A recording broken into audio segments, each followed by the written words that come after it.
Professor Felipe, essa é a aula de Ciências da Unidade 7, tema 3. Acompanhe comigo em seu livro na página 162.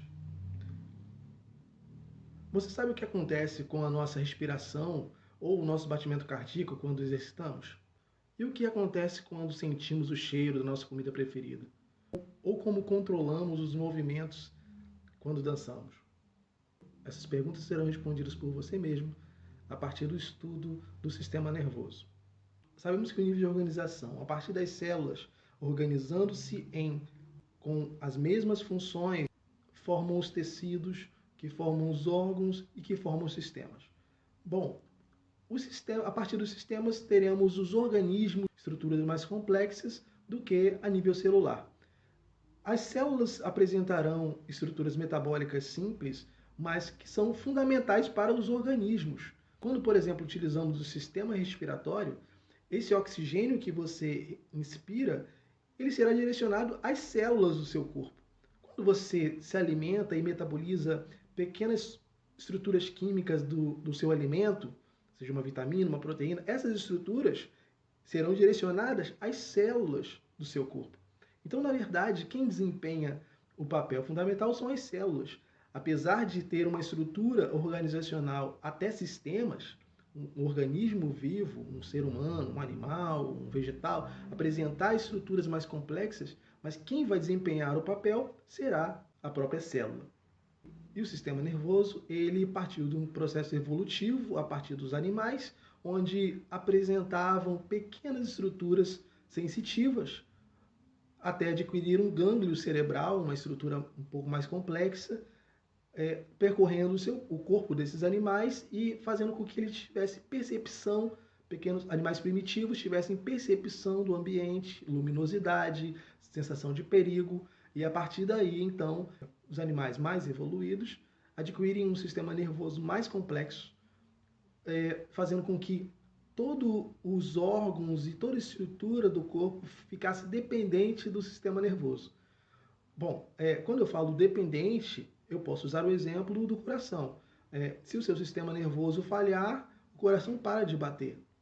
A musculatura do seu corpo, seja voluntária ou involuntária, também para. Então, o sistema nervoso, que é dividido em duas partes, central e periférico, ele tornou os órgãos completamente dependentes do sistema nervoso.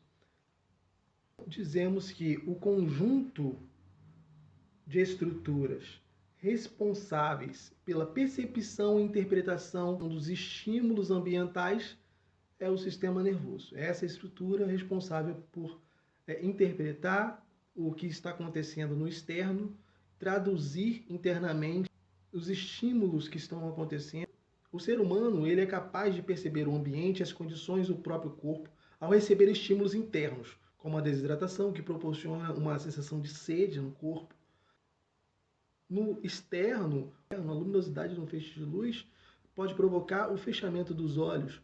O som, quando ouvimos uma música, provoca uma sensação rápida de uma resposta sonora e identificamos o tipo de música que está tocando.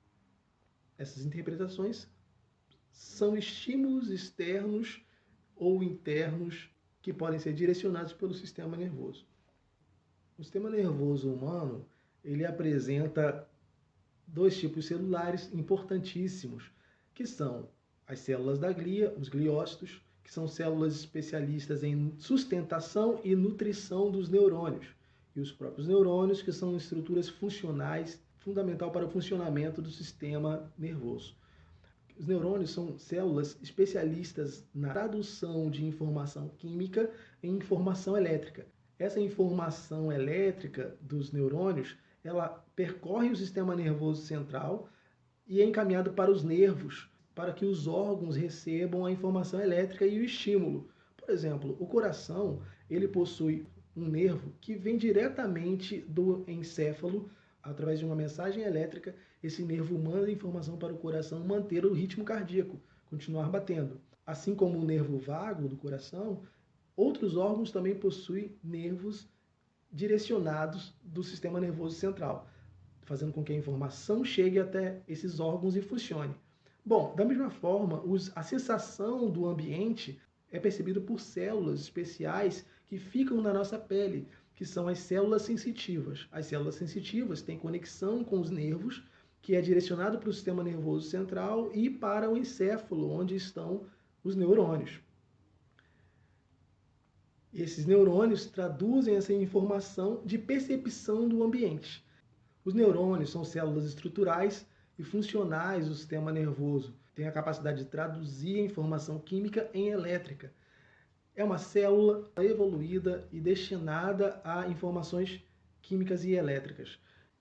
Nós estudamos um pouco das células e percebemos que muitas células apresentam um único formato, um formato ovalado ou arredondado. Nem todas as células são da mesma forma. As células apresentam formas distintas, de acordo com a necessidade. Existem células achatadas, células alongadas, células estreladas, como é o caso do neurônio. É uma célula estrelada, em formato de estrela. Essa célula é uma célula adaptada à necessidade do órgão em questão, que é o encéfalo e o sistema nervoso. Os neurônios estão divididos em 3 partes importantes. O corpo celular, que é a estrutura onde encontraremos o núcleo da célula. Os dendritos, que são prolongamentos do corpo celular, ou seja, da membrana, prolongamentos da membrana, que é responsável por receber estímulos químicos de um outro neurônio. O axônio, que é um prolongamento da membrana celular, que transmite estímulos elétricos provenientes do corpo celular para a parte final do neurônio, que são as ramificações do axônio. As ramificações do axônio é por onde as informações elétricas passarão para um outro neurônio e o estímulo elétrico fará com que essas informações químicas saiam em direção a outro neurônio. As transmissões de informações feitas pelo sistema nervoso são chamadas de impulsos nervosos, que ocorrem sempre no mesmo sentido, dos dendritos para o corpo celular e deste para o axônio. A transmissão do impulso nervoso entre neurônios se dá sem que haja o contato físico entre os neurônios. Entre o axônio de um neurônio e a célula vizinha existe um espaço microscópico chamado sinapse. É por ele que se dá a transmissão do impulso nervoso.